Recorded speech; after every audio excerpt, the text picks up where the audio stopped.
Very good evening to everyone. मैं हूं अनुज तोमर और आज हम लोग देखेंगे कि एलर्जी क्या होती है, कितने प्रकार इसके होते हैं and what are the best elegies. तो आइए शुरू करते हैं इस चैप्टर को।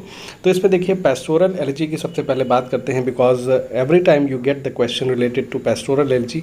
अभी जो है जीआईसी का आपका लेक्चरर का एग्ज़ाम हुआ था, उसमें भी इससे संबंधित एक क्वेश्चन आया था। तो इसमें देखिए जो पेस्टोरल एलर्जी है is a poem about both death and idyllic rural life. तो रूरल लाइफ से संबंधित ये पेस्टोरल एलर्जी कंसीडर की जाती है। इसमें क्या होता है कि पोएट जो है वो इमेजिन करता है कि वो क्या है, वो एक प्रकार से चरवाहा एक प्रकार से आप कह लीजिए बनता है, और जो यानी कि जिसकी डेथ होती है वो भी उसी कम्युनिटी को यहाँ पे शो किया जाता है उसको भी। यानी कि जो शेपर्ड आप जिसको इंग्लिश में कहते हैं, तो पोएट जो है वो एक शेपर्ड के रूप में अपने को कंसीडर करता है, and he also considers the person who is dead as a shepherd. तो यहाँ पे दोनों एक प्रकार से शेपर्ड के रूप में कंसीडर किए जाते हैं, और एक शेपर्ड दूसरे शेपर्ड की डेथ पे क्या करता है, मॉर्न करता है, दुख व्यक्त करता है। The genre is actually a sub group of pastoral poetry. तो पेस्टोरल पोइट्री की फॉर्म में पेस्टोरल एलर्जी को कंसीडर किया जाता है, as the elegy talks the pastoral elements and relates them expressing grief at a loss. तो यहाँ पे जैसे कोई अपना कोई होता है, सगा होता है, संबंधी होता है, उसकी डेथ हो जाती है, तो यहाँ पे पेस्टोरल एलर्जी के माध्यम से उसको ट्रिब्यूट हम देखते हैं, उसको याद करते हैं, और आखिर में ये हम मान लेते हैं कि this is the law of nature, और यही एक नेचर का एक लॉ है कि जो जन्म लेता है उसकी मृत्यु होती है। तो यहाँ पे इस तरह से आप पेस्टोरल एलर्जी से संबंधित चीज़ें देख सकते हैं। अब हम बात करते हैं कि एलर्जी कितने प्रकार की होती है, तो आइए यहाँ पे डिस्कस हम कर लेते हैं। तो इसमें देखिए पर्सनल एलर्जी और इम्पर्सनल एलर्जी, दो पार्ट्स में इसको डिवाइड किया गया है। तो इन personal elegy the poet laments the death of some close friends और रिलेटिव। यानी कि पर्सनल, जैसा कि नाम से ही पता चलता है आपको कि कोई बहुत ज़्यादा क्लोज है पोएट के, उसका क्लोज फ्रेंड भी हो सकता है, रिलेटिव भी हो सकता है। बहुत ज़्यादा क्लोज अगर है तो वहाँ पे पर्सनल एलर्जी के रूप में उसको कंसिडर किया जाएगा। और इम्पर्सनल जो एलर्जी होती है वो एक कॉमन मैन या ह्यूमन सफरिंग या डेस्टिनी पे लिखी जाती है। जैसे आप इसका एग्जांपल आप देखिए कि इम्पर्सनल एलर्जी का सबसे बेस्ट एग्जांपल है an elegy written in a country churchyard by Thomas Gray. Thomas Gray जो है उनको माना जाता है कि पोस्ट प्रीकर्सर ऑफ रोमांटिसिज्म उनको माना जाता है। ठीक है, ये क्वेश्चन भी अभी आया था, आपका जो जीआईसी का लेक्चरर का एग्ज़ाम हुआ था उसमें ये आया था कि प्रीकर्सर्स किसको माना जाता है। तो उसमें दो नाम थे, ठीक है, एक तो आपका ग्रे का था और एक हमें इस समय याद नहीं आ रहा। तो ग्रे चूँकि बहुत बड़े एक फिगर रहे हैं तो उनको कंसीडर किया जाता है। और इसमें जो पर्सनल एलर्जी है, तो देखिए इसमें बहुत सारी पोएम्स आएंगी। जैसे मान लो आपका जो है ये आपका है थायरेसिस है या आप लिसिडस है, ये सब पर्सनल में आ जाएंगे, क्योंकि इसमें पर्टिकुलर जो है एडवर्ड किंग को यहाँ पे जैसे लिसिडस में जो है कंसीडर किया गया था। तो ये सारी चीज़ें आ जाएंगी। जैसे आपका ये एडोनिस है तो ये भी पर्सनल में आ जाएगा। तो इस तरह से दोनों को एक अच्छे खासे ढंग से कंपेयर यहाँ पे किया गया है बहुत एग्जाम्पल्स के थ्रू। तो आइए अब देखते हैं कुछ इंपॉर्टेंट एलर्जीज़ जो हमारी हैं उनके बारे में हम लोग जानते हैं। तो यहाँ पे देखिए,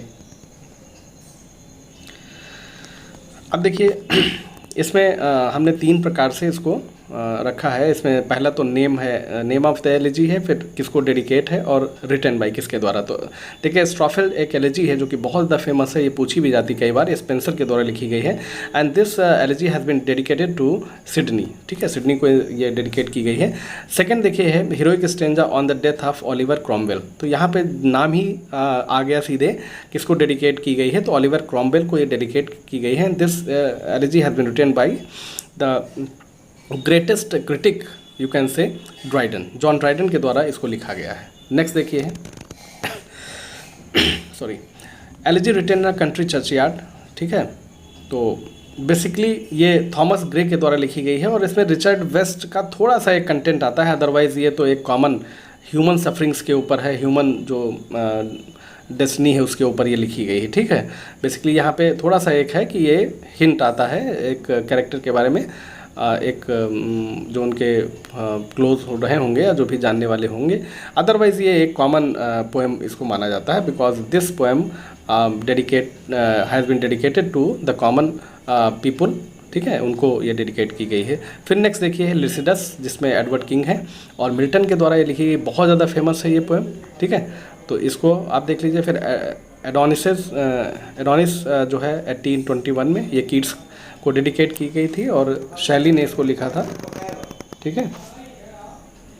नेक्स्ट देखिए थायरिसिस जो है A.H. क्लर्क को डेडिकेट की गई है। This poem has been written by और this elegy has been written by Arnold.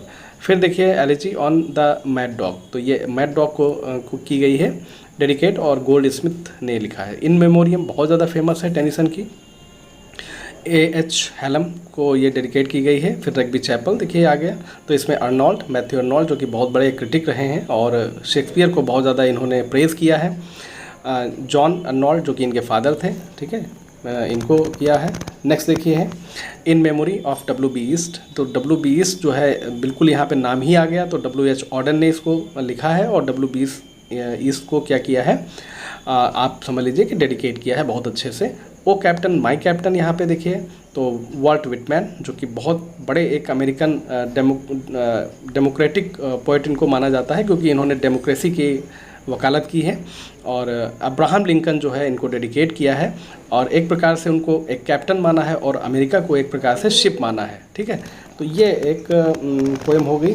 फिर नेक्स्ट देखिए heroic strangers on the death of Cromwell, तो यहाँ पे ड्राइडन ने इसको लिखा है। फिर देखिए है नेक्स्ट रेजिमेंट ऑफ प्रिंसेस ऑक्लेव ने लिखा है। डर्ज ऑन एडवर्ड फोर्थ ये लिखा है जॉन स्कर्टन ने। तो कुछ ये इंपॉर्टेंट आपको जो एलिजीज थी ये हमने बता दी और बहुत इंपॉर्टेंट ये चैप्टर है और इसको सारा आपको पढ़ लेना है, रीड कर लेना है, लर्न कर लेना है।